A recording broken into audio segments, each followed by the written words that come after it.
Hi friends, welcome to Lakshmi Shivachari vlogs. ಎಲ್ಲರೂ ಹೇಗಿದ್ದೀರಾ? ನೀವೆಲ್ಲರೂ ಚೆನ್ನಾಗಿದ್ದೀರಿ ಅಂತ ಹೇಳಿ ಭಾವಿಸ್ತಾ, ಇವತ್ತು ನನ್ನ ಒಂದು ವ್ಲಾಗಲ್ಲಿ ನಾನು ತರಕಾರಿ ಉಪ್ಪಿಟ್ಟನ್ನು ಹೇಗೆ ಮಾಡುವುದು ಅನ್ನೋದ್ರ ಬಗ್ಗೆ ನಾನು ನಿಮಗೆ ಹೇಳ್ಕೊಡ್ತಾ ಇದ್ದೀನಿ. ಇದು ನನ್ನ ಸ್ಟೈಲಲ್ಲಿ ನಾನು ಹೇಗೆ ಮಾಡ್ತೀನಿ ಆ ರೀತಿಯಾಗಿ ಹೇಳ್ಕೊಡ್ತೀನಿ. ಇದು ಎಲ್ಲರಿಗೂ ತುಂಬಾ ಇಷ್ಟ ಆಗುತ್ತೆ. ಯಾಕಪ್ಪ ಅಂತ ಹೇಳಿದರೆ ಇದು ಒಂದು ವೆರೈಟಿ ಉಪ್ಪಿಟ್ಟು ಅಂತಲೇ ನಾನು ಹೇಳ್ಬೋದು. ನಾವು ಕಾಮನಾಗಿ ಡೈಲಿ ಮಾಡುವಂತಹ ಬರೀ ಈರುಳ್ಳಿ, ಮೆಣಸಿನ್ಕಾಯಿ ಮತ್ತು ಟೊಮೊಟೊ ಹಾಕಿ ಮಾಡೋದ್ರ ಬದಲು ಈ ರೀತಿ ಒಮ್ಮೆ ನೀವು ತರಕಾರಿ ಉಪ್ಪಿಟ್ಟು ಮಾಡಿದರೆ ತುಂಬಾ ಟೇಸ್ಟಿಯಾಗಿರುತ್ತೆ ಅಂತ ನಾನು ಹೇಳ್ಬೋದು. ಇದೇನಾದರೂ ಈ ಒಂದು ರೆಸಿಪಿ ನಿಮಗೆ ಇಷ್ಟ ಆದರೆ ನೀವು ಕೂಡ ನಿಮ್ಮ ಮನೆಯಲ್ಲಿ ನೀವು ಟ್ರೈ ಮಾಡಿ ಅಂತ ಹೇಳ್ತಾ, ಈ ಒಂದು ಟಿಫಿನ್ ಏನಿದೆ ಅಲ್ವಾ, ಬೆಳಗ್ಗೆಗೆ ತುಂಬಾ ಟೇಸ್ಟಿಯಾಗಿರುತ್ತೆ. ಅದೇ ರೀತಿಯಾಗಿ ಚಳಿಗಾಲಕ್ಕಂತೂ ಸಿಕ್ಕಾಪಟ್ಟೆ ರುಚಿಯಾಗಿರುತ್ತೆ. ಇದನ್ನು ನೀವು ಕೂಡ ನಿಮ್ಮ ಮನೇಲಿ ಟ್ರೈ ಮಾಡಿ. ಅದೇ ರೀತಿಯಾಗಿ ಇದನ್ನು ಮಕ್ಕಳಂತೂ ತುಂಬಾ ಇಷ್ಟಪಟ್ಟು ತಿಂತಾರೆ ಅಂತಲೇ ಹೇಳ್ಬೋದು. ಇನ್ನೇನು ಈ ಒಂದು ಉಪ್ಪಿಟ್ಟು ಹೇಗೆ ಮಾಡೋದು ಅನ್ನೋದ್ರ ಬಗ್ಗೆ ನಾನು ಹೇಳ್ತಾ ಹೋಗ್ತೀನಿ. ಈ ಒಂದು ಉಪ್ಪಿಟ್ಟಿಗೆ ಏನೇನು ನಮಗೆ ಏನು ಇಂಗ್ರೀಡಿಯೆಂಟ್ಸ್ ಬೇಕು ಅನ್ನೋದನ್ನು ನಾನು ಇವಾಗ ಹೇಳ್ತೀನಿ, ನೋಡ್ಕೊಳ್ಳಿ. ಇದಕ್ಕೆ ಈರುಳ್ಳಿ, ಮೆಣಸಿನ್ಕಾಯಿ, ಅದೇ ರೀತಿಯಾಗಿ ಕರಿಬೇವು, ಅದಾದ ನಂತರ ಅದಕ್ಕೆ ಒಂದು ಸ್ವಲ್ಪ ಟೊಮೊಟೊ ಹಣ್ಣು, ಒಂದು 3 ಟೊಮೊಟೊ ಹಣ್ಣು, ಅದೇ ರೀತಿಯಾಗಿ ಕೊತ್ತಂಬರಿ ಸೊಪ್ಪು, ಅದೇ ರೀತಿಯಾಗಿ ಇದಕ್ಕೆ ಬೀನ್ಸು ಮತ್ತು ಆಲೂಗಡ್ಡೆ, ಮತ್ತು ಇದಕ್ಕೆ ಕ್ಯಾರೆಟ್ ಮತ್ತು ಬಟಾಣಿ ಕೂಡ ಮಿಕ್ಸ್ ಮಾಡ್ಕೋಬೋದು. ನಂತರ ಇದಕ್ಕೆ ಲಾಸ್ಟಿಗೆ ಒಂದು ಸ್ವಲ್ಪ ಸಬ್ಬಸಿಗೆ ಸೊಪ್ಪು, ಇದು ಹಾಕೋದ್ರಿಂದ ತುಂಬಾ ಟೇಸ್ಟಿಯಾಗಿರುತ್ತೆ.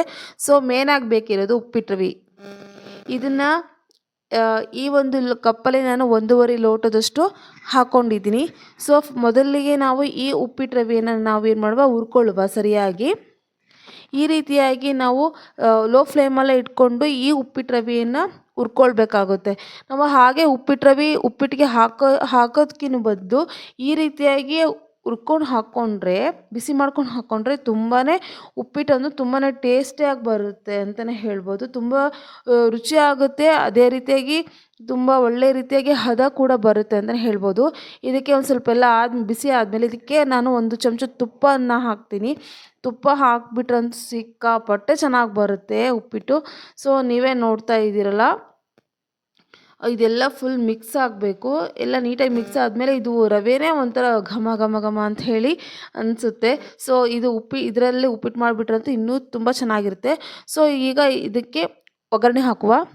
ಮೊದಲಿಗೆ ನಾನು ಉಪ್ಪಿಟ್ಟು ರವೆ ಏನು ಹುರ್ಕೊಂಡಿದ್ನಲ್ಲ ಅದೇ ಪಾತ್ರೆಯಲ್ಲಿ ನಾನು 2 ಸ್ಪೂನಷ್ಟು ನಾನು ಎಣ್ಣೆಯನ್ನು ನನಗೆ ಎಷ್ಟು ಬೇಕೋ ಅಷ್ಟು ಹಾಕ್ಕೊಳ್ತೀನಿ. ನೀವು ಕೂಡ ನಿಮ್ಗೆ ಎಷ್ಟು ಬೇಕೋ ಅಷ್ಟು ಹಾಕ್ಕೊಳ್ಳಿ.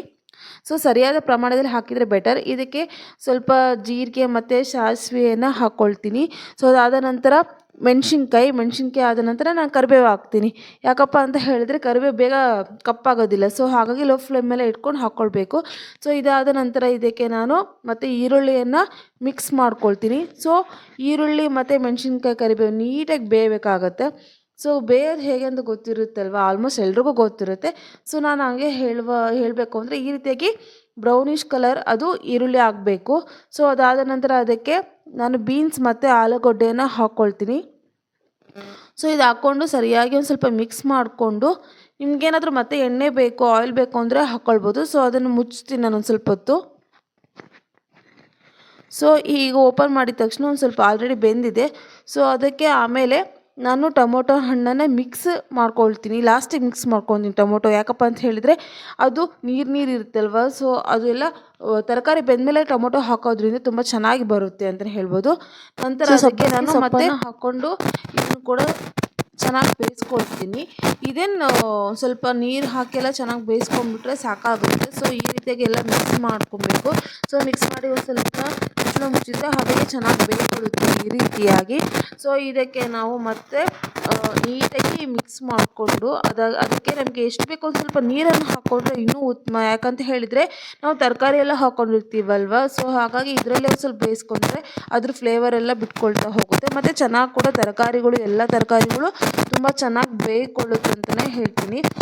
ಈ ರೀತಿಯಾಗಿ ಬೆಳೆದ ನಂತರ ಅದಕ್ಕೆ ನಾವು 1.5 ಲೋಟ ಉಪ್ಪಿಟ್ಟು ರವೆಗೆ 3 ಲೋಟ ನೀರನ್ನು ಹಾಕ್ಕೊಳ್ಬೇಕು. ಯಾಕಂದರೆ ನಾನು ಆಲ್ರೆಡಿ ಮುಂಚೆ ಒಂದು ಸ್ವಲ್ಪ ಬೇಯಲಿಕ್ಕಂತ ನೀರು ಹಾಕ್ಕೊಂಡಿದ್ನಲ್ಲ, ಹಾಗಾಗಿ 2 ಮುಕ್ಕಾಲು ಲೋಟ ನೀರು ಹಾಕ್ಕೊಂಡು ಅದಕ್ಕೆ ರುಚಿಗೆ ತಕ್ಕಷ್ಟು ಉಪ್ಪನ್ನು ಹಾಕ್ಕೊಂಡಿದ್ದೀನಿ. ಸೊ ಈಗ ಇದು ಸರಿಯಾಗಿ ಏನಾಗಬೇಕು, ಕುದಿಬೇಕಾಗುತ್ತೆ. ಸೊ ನಾನು ಮತ್ತೆ ಕ್ಲೋಸ್ ಮಾಡ್ತೀನಿ. ನೋಡಿ ಈ ರೀತಿಯಾಗಿ ಚೆನ್ನಾಗಿ ಕುದಿಯಲ್ಲಿ ತರಕಾರಿಗಳು ಎಲ್ಲ ಬೇಯಬೇಕಾಗುತ್ತೆ. ಸೊ ಇದಾದ ನಂತರ ಚೆನ್ನಾಗಿ ಕುದ್ದಿದೆ ಅಥವಾ ಉಪ್ಪೆಲ್ಲ ಟೇಸ್ಟ್ ಎಲ್ಲ ಮಾಡಿಕೊಂಡು ಇದಕ್ಕೆ ನಾನು ಹುರಿದಿರುವಂತಹ ತುಪ್ಪದಲ್ಲಿ ಹುರಿದಿರುವಂತಹ ರವೆಯನ್ನು ಹಾಕಿ ಚೆನ್ನಾಗಿ ನಾನು ಮಿಕ್ಸ್ ಮಾಡ್ಕೊಳ್ತೀನಿ. ನೋಡಿ ಯಾವ ರೀತಿಯಾಗಿ ಕಾಣಿಸ್ತಾ ಇದೆ ಅಂತೇಳಿ. ಇದು ಲೋ ಫ್ಲೇಮೆಲ್ಲ ಇಟ್ಕೋಬೇಕು, ಯಾಕಂದರೆ ಫುಲ್ ಸೀದೋಗ್ಬಿಡುತ್ತೆ. ಸೊ ಹಾಗಾಗಿ ಇದು ಲೋ ಫ್ಲೇಮಲ್ಲಿ ಇಟ್ಕೊಂಡು ನೀವು ಈ ರೀತಿಯಾಗಿ ಕೈ ಆಡಿಸ್ಕೊಂಡು ಬಿಟ್ಟರೆ ತುಂಬ ಚೆನ್ನಾಗಿ ಬರುತ್ತೆ. ಎಷ್ಟು ಘಮ ಘಮ ಅಂತ ಇದೆ ಅಂದರೆ ಸೂಪರಾಗಿದೆ. ಸೊ ಇದಕ್ಕೆ ನಾವು ಮತ್ತೆ ಮೇಲ್ಗಡೆ ಒಂದು ಸ್ವಲ್ಪ ಕೊತ್ತಂಬರಿ ಸೊಪ್ಪನ್ನು ಹಾಕ್ಕೊಳ್ಬೇಕಾಗತ್ತೆ. ಮತ್ತು ಇದನ್ನು ಒಂದು ಸ್ವಲ್ಪ ಲೋ ಫ್ಲೇಮಲ್ಲಿ ಇಟ್ಕೊಂಡು ಕ್ಲೋಸ್ ಮಾಡಿದ್ದೆ. ಸೊ ಎಲ್ಲ ಉಪ್ಪಿಟ್ಟು ಆಫ್ ಮಾಡಿದ ನಂತರ ನಾವು ಮೇಲೆ ಒಂದು ಹಾಫ್ ನಿಂಬೆಹಣ್ಣನ್ನು ಹಿಂಡ್ಕೊಳ್ತೀನಿ. ಸೊ ಈಗ ಉಪ್ಪಿಟ್ಟು ರುಚಿಯಾದಂತಹ ತರಕಾರಿ ಉಪ್ಪಿಟ್ಟು ರೆಡಿಯಾಗಿದೆ. ಸೊ ನೀವೇ ನೋಡ್ತಿದ್ದೀರಲ್ಲ ಯಾವ ರೀತಿಯಾಗಿ ತುಂಬ ಚೆನ್ನಾಗಿ ಬಂದಿದೆ ಅಂತ ಹೇಳಿ. ಸೊ ನಾವು ಅಲ್ಲಿ ಇಲ್ಲಿ ತಿನ್ನೋದಕ್ಕಿಂತ ಮನೇಲಿ ಈ ರೀತಿಯಾಗಿ ಉಪ್ಪಿಟ್ಟು ಮಾಡ್ಕೊಂಡು ತಿನ್ನೋದ್ರಿಂದ ತುಂಬ ಚೆನ್ನಾಗಿರುತ್ತೆ ಫ್ರೆಂಡ್ಸ್. ಈ ಒಂದು ಉಪ್ಪಿಟ್ಟು, ಈ ಒಂದು ರೆಸಿಪಿ ನಿಮ್ಗೇನಾದರೂ ಇಷ್ಟ ಆದರೆ ಪ್ಲೀಸ್ ನೀವು ಕೂಡ ನಿಮ್ಮ ಮನೇಲಿ ಒಮ್ಮೆ ಟ್ರೈ ಮಾಡಿ ನೋಡಿ. ಅದೇ ರೀತಿಯಾಗಿ ನನ್ನ ಚಾನಲನ್ನು ಯಾರು ಹೊಸದಾಗಿ ನೋಡ್ತಾ ಇದ್ದೀರಿ ಪ್ಲೀಸ್ ನನ್ನ ಚಾನಲ್ಗೆ ಸಬ್ಸ್ಕ್ರೈಬ್ ಮಾಡಿಕೊಂಡೆ ನೋಡಿ ಅಂತ ಹೇಳ್ತಾ, ಸೊ ಈ ಒಂದು ಉಪ್ಪಿಟ್ಟು ನಿಮ್ಗೆ ಏನಾದರೂ ಇಷ್ಟ ಆಯಿತು ಅಂತ ಹೇಳಿದರೆ ಲೈಕ್, ಸಬ್ಸ್ಕ್ರೈಬ್, ಶೇರ್ ಮಾಡಿ ಅಂತ ಕೇಳ್ಕೊಳ್ತಾ ಬಾಯ್.